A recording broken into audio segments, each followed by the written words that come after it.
Laissez-moi tranquille, Zeppi. Que vous me donnez à essayer de polémiquer.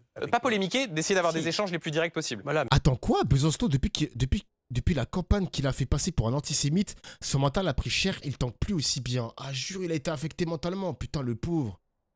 Il a perdu ses graines, non. Jure les gars, ça a vraiment... ça l'a affecté de ouf, oh le pauvre. C'est vraiment des chiens, wesh, les gens qui font des campagnes comme ça, hein, de dénigrement. Mais d'accord, mais je Mais vais le faire non. sur ce que je considère devoir dire, et non pas sur Bien ce sûr. que vous me demandez de faire. Moi, je considère qu'il y a un hold-up démocratique qui s'est maintenu. C'est la raison pour laquelle nous ne souhaitions pas discuter avec ce gouvernement. Pourquoi? Parce que je rappelle quand même que le point de départ, c'est des élections en juillet où le camp de M. Macron a perdu les élections. Et pas qu'un peu. Ils ont été ensuite censurés. Ils ont essayé malgré tout de maintenir une politique et un gouvernement qui représentait leur camp qui était minoritaire. Ça ne pouvait pas fonctionner. Ça n'a pas fonctionné. M. Barnier a été censuré. Et là, Rebolote, qu'est-ce qu'il fait?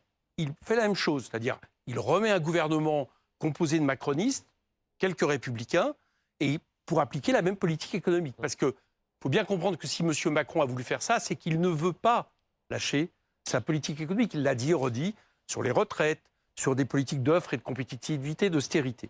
Donc ça, c'est le cadre. Et avec, en plus, il ne pouvait pas mieux faire. C'est-à-dire qu'à la fois, il mettait ces éléments-là et à côté, il mettait M. Retailleau, M. Darmanin, pour montrer qu'il comptait utiliser une même politique sécuritaire. Pardon, mais on peut refaire ce Donc, à partir de là... Ce qui s'est passé, c'est le nouveau Front populaire qui s'est divisé. Vous me demandez parler. comment convaincre. Mais j'ai compris que je n'avais pas à convaincre ma voisine. Mais convaincre ceux qui ne seraient pas assez convaincus. Ouais. Eh bien, moi, ce que je dis, c'est qu'on ne peut pas les laisser faire. On ne peut pas supporter pendant 3 ans encore dans ce pays une politique, en réalité, qui fait non seulement le malheur de notre pays, mais qui, en plus, je l'ai dit, est antidémocratique. Donc, il faut les censurer. Et pour les censurer, il n'y a qu'un moyen. C'est qu'arithmétiquement, il faut qu'on soit suffisamment pour les censurer. Donc, ça équivaut déjà à ce que tout le NFP, à un moment donné, censure. Ça équivaut aussi, je le dis sans problème, à ce qu'à un moment donné, tous les opposants qui ont été élus pour s'opposer à ce gouvernement le censurent. Donc ça commence par le fait que le 16, on s'assure au moins, puisque le Rassemblement national, pour l'instant, a le projet de laisser ce gouvernement en vie, ça consiste à faire qu'on soit tous ensemble. Tous ensemble pour censurer ce gouvernement. Ceux qui ne censureront pas, c'est quoi? C'est des traîtres, c'est pas des opposants Mon objectif, aujourd'hui, là, on n'est pas demain, on verra ce que je dirais si ce n'est pas le cas. Mon objectif, c'est de faire en sorte que le Parti socialiste rejoigne la motion de censure qui a été déposée par des insoumis, des écologistes, quasiment tout le groupe GDR est communiste. Je dis ça parce qu'on nous a dit qu'on était isolés. Vous voyez que pas vrai, manifestement, c'est pas tellement ça. Qui a dit ça, Éric Coquerel? J'ai vu des journalistes le dire. J'ai vu certains. Attendez. J'ai vu Qui certains. a dit ça, Éric Coquerel? Mais des responsables politiques de quel parti? J'ai vu. Par exemple, M. Roussel l'a dit, je l'ai vu. Oui. D'accord. Il s'avère que. Il veut des noms, Et lui, des hein. responsables du parti- et des responsables Je du note Parti socialiste. simplement. C'était le cas. Peut-être qu'ils l'ont dit, mais ça montre que c'est pas le cas. Donc, moi, mon objectif ce soir, comprenez-moi, c'est pas d'entretenir une polémique avec ceux qui, à mon avis, sont peut-être en train de revenir, ce que j'estime à la raison. Je comprends que ça puisse vous choquer, mais ce que j'estime à la raison. Pourquoi? Parce que hier, la déclaration générale de M. Bayrou a montré que nous avions raison, qu'il n'y avait rien à espérer.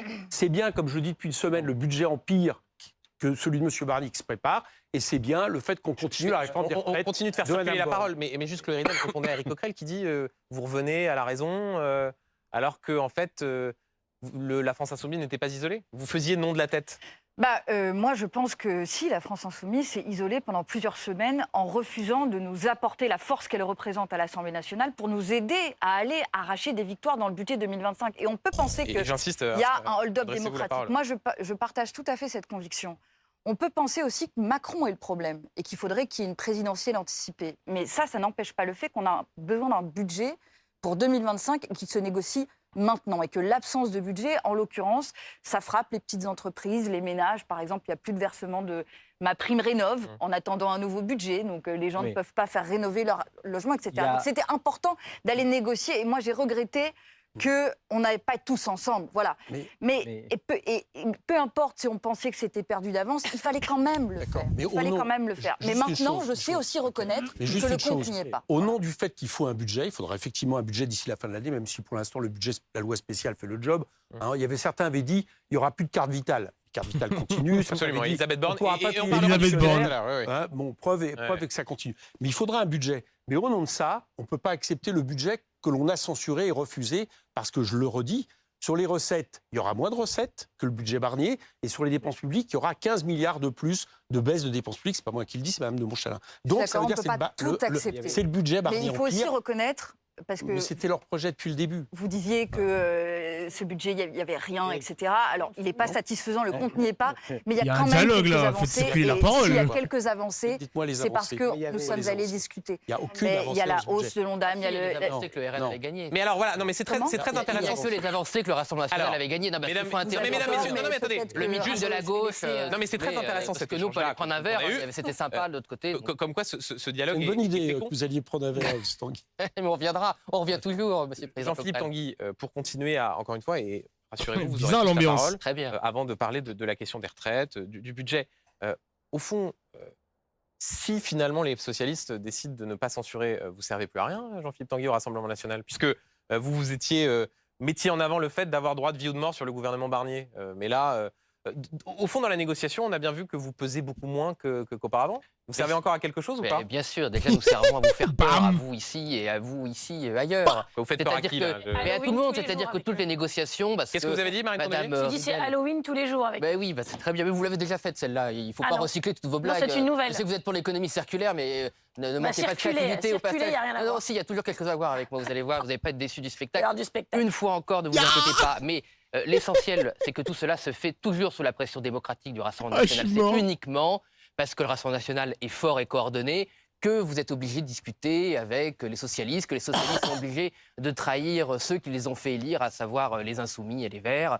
Tout ça se fait à cause et grâce au poids électoral, les 11 millions d'électeurs du Rassemblement national. Le reste, c'est une mascarade, c'est une mise en scène. Moi, j'ai dit dès le début, et pour le coup, là, je rejoins le président Coquerel dans son analyse sur mais sur les non-gains, parce que c'est la réalité. Le non-gain sur les retraites, il n'y avait rien, il n'y a jamais rien eu. Puisque dès le début, on vous a dit, vous pourrez discuter à coût zéro. Donc, il n'y a pas de gain sur les retraites, monsieur. Vos interlocuteurs, mais vous, c'est pas vous faire offense que de dire que c'est pas vous qui décidez si ça coûte quelque chose ou pas. C'est monsieur Bayrou, c'est le patron de monsieur Ramos. Et donc, il vous a dit, dès le début, ça coûtera rien. Donc, il n'y a pas de gain de pouvoir d'achat gratuit. Il n'y a pas de nouveaux droits sociaux sur l'âge ou sur le nombre d'années de cotisation qui sont gratuits. Donc, ça n'existe pas des négociations gratuites, sauf si vous voulez être les dadons de la farce et les classes populaires au passage, malheureusement. Moi, je voudrais quand même dire... Moi, à chaque fois que j'écoute...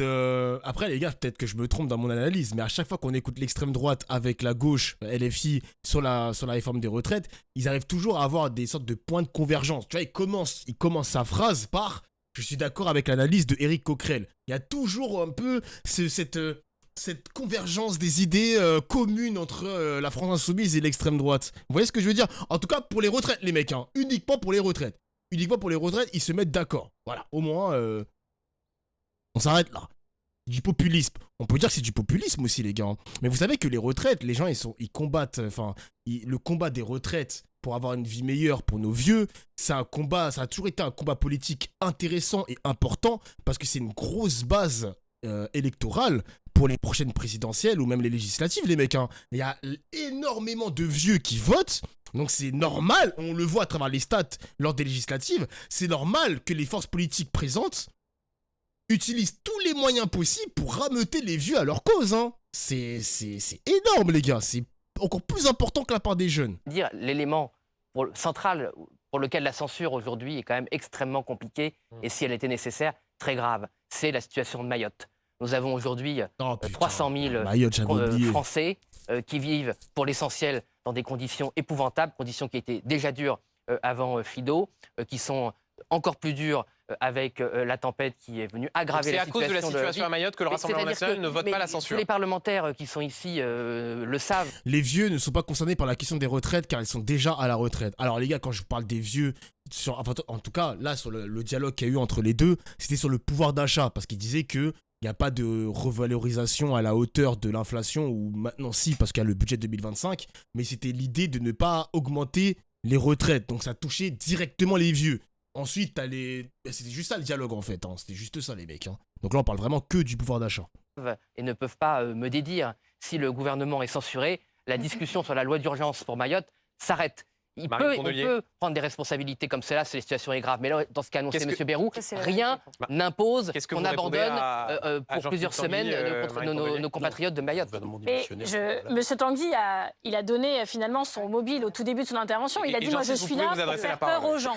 Non, pour Sur faire peur votre à but, vous. non, vous faites À peur vous. à tout le monde. C'est un C'est votre non. moteur. 11 millions, quand Nous, on a d'autres moteurs, l'espoir, une société où on vive côte à côte plutôt que face à face, où on se s'envisage plutôt qu'on se dévisage. On propose un Ah, autre modèle de société que Ah, le ça, c'est des slogans. Mais par contre, c'est pas un programme. nous estimions que dans le moment extrêmement difficile dans lequel la France est, qui, Chloé Ridel a raison de le souligner, va en particulier frapper les plus vulnérables, que ce soit les ménages ou les entreprises, nous ne pouvions pas faire comme si tout était comme avant.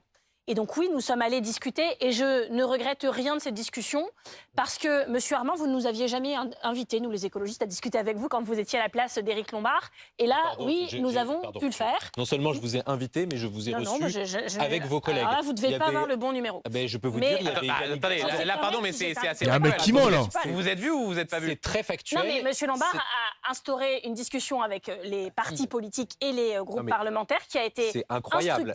instructive. C'est incroyable. Sur Vous quelque avez dit part, quelque chose de faux. instructive. Reconnaissez-le et on passe à Est-ce autre que j'ai chose. été reçu à Bercy par vous, M. Armand? J'ai reçu les groupes présents, Pas j'ai des reçu partis tous les groupes politiques. Europe Écologie Les Verts au Sénat et à l'Assemblée nationale. En tant que chef je suis de navré parti- que vous soyez En ni tant que chef de sénatrice parti ni politique, je n'ai députée. jamais Vous avez été invitée à davantage discuter négocié avec avec vous. l'extrême Vous Et avez donc, ce que refusé je de voulais venir. vous dire, Donc, c'est que ça a été pardon. instructif. Alors en vrai, c'est facho, il a raison, elle parle trop en slogan, elle me gonfle. Ah, moi, par contre, les gars, je vous le dis, hein, j'aimais bien un peu l'année dernière Marine Tondelier pendant les législatives, mais c'est vrai qu'elle a les mêmes discours que François Ruffin, la petite phrase stylée, le petit verbe agréable à écouter. Genre, j'en ai marre de ces slogans de con là, c'est la copine de Ruffin, exactement. Elle parlait naturellement, ça m'énerve les trucs comme ça, wesh.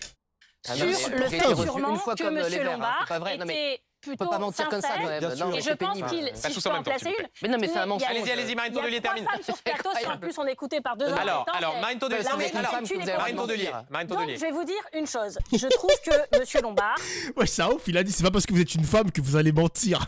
Ça ouf, lui. a fait preuve de sincérité dans les échanges. J'ai J'ai entendu, toujours c'est un dit ouf.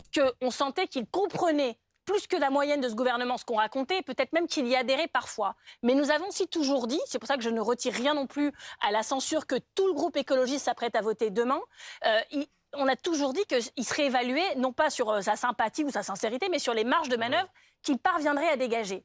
Et donc oui, il y a eu quelques petites avancées à concrétiser dans le budget. Hein. Moi, vous savez... tant que j'ai Et on pas- en parlera dans le détail tout Mais à l'heure. Ouais. pourquoi on va censurer On va parler des retraites, de plein de sujets ce soir. Mais franchement, sur l'écologie, c'est cata. Et donc, on voit d'ailleurs, c'est même pas au sujet de l'émission de ce soir, tout comme c'était quasiment pas à l'ordre du jour du discours de politique générale, qui était très très général d'ailleurs de François Bayrou hier. Il s'est C'est vrai, les mecs, qu'on parle de moins en moins d'écologie. Hein. J'ai l'impression que ça commence à disparaître du champ politique, alors que c'est tellement préoccupant, les mecs, quand on voit ce qui se passe à Los Angeles, quand on voit que y a une vague de grand froid, les marées, etc., qu'on a connues en France, les inondations qui ont bousillé l'agriculture et l'économie française il y a quelques mois. Écologie, personne n'en parle, les mecs. venir hein. en parler Putain, au bout Mayotte d'une heure de aussi, discours, Mayotte. et ça Mayotte. durait, j'ai Ah oui. compté 158 mots. Ouais. Sauf quand après il a reparlé des poireaux pour comparer nos enfants à des poireaux. On peut dire que les poireaux, c'est un peu dans l'écologie. Si on... Alors, en Mais disant, rappelons-le, franchement- que c'était pas comme les enfants n'étaient pas comme les poireaux et qui grandissaient pas tous en même temps. Non, mais c'était un peu, il y avait un peu de verdure à ce moment-là aussi. Mais franchement, quand on parle du défi de l'habitabilité de la planète, Ouais. quand on parle des écosystèmes qui s'effondrent, de la première année où on dépasse Olivier Besançon, il se 1,5 prépare. de réchauffement global sur la planète, et donc c'est le moment où tout Ils se s'emballe. préparent, les Et mecs. qu'on voit à côté qu'il n'a rien à dire sur le sujet, et que dans le budget qui se prépare, c'est renoncement sur renoncement, quand on leur demande d'ajouter 7 Oui. milliards sur l'écologie, Bien. mais pas des dépenses somptuaires, juste d'arrêter de tout Alors. couper, et qu'on leur parle en milliards et qu'ils nous répondent en millions, que sur le plan vélo, la discussion part de 0 €. Le plan vélo est à 0 €, et que le lendemain, on revient, c'est Bien. encore à 0 €. Alors, Que voulez-vous Marine que je vous Tondelier, dise? Voilà. Donc on est deux obligé petites- de censurer Alors, oui. pour le climat, C'est bon, pour elle parle l'emploi, trop, là. pour le pouvoir d'achat et pour beaucoup de raisons. Deux toutes Ça y est, petites ça y mises est, au point ça y sur est. ce que vous venez de dire. D'abord, sur la composition de ce plateau en termes d'équilibre homme-femme. C'est vrai, il y a 3 femmes, Ah bah, femmes ça, sur ce c'est- plateau et 6 hommes. Merci Je de confirme. confirmer. C'est en quelque sorte un déséquilibre qui est, hélas, à l'image de la classe politique, puisqu'à chaque fois, nous veillons à faire des plateaux les plus paritaires possibles et que souvent, les responsables politiques qui sont envoyés par les partis politiques, eh bien, c'est toujours une Mais je pense difficulté. que sur toutes les émissions que vous avez faites, les Verts n'ont envoyé que des femmes. Vous et avez on en tout a à aussi fait raison. ras-le-bol de servir de la Vous avez question raison, Marine féminine Tondelier. Et le des deuxième point sur électricités. les On a thématiques. aussi des hommes chez les Verts qui pourraient Vous venir sur avez les plateaux raison. si vous mettiez des femmes, chers Et amis vous des avez- autres partis. voilà, mais et ça sur va les bien, thématiques. Moi, je ne pas demandé à venir. Et sur les thématiques qui sont abordées ce soir, vous venez de parler de l'écologie. Bon, le débat, il est nul par contre sur les femmes, parce que oui, c'est les présidents de partis qui envoient leurs potes ou je ne sais pas quoi, et si c'est pas des femmes, c'est pas grave, c'est bon, frère. Éric Coquerel, c'est vraiment un ouf, wesh.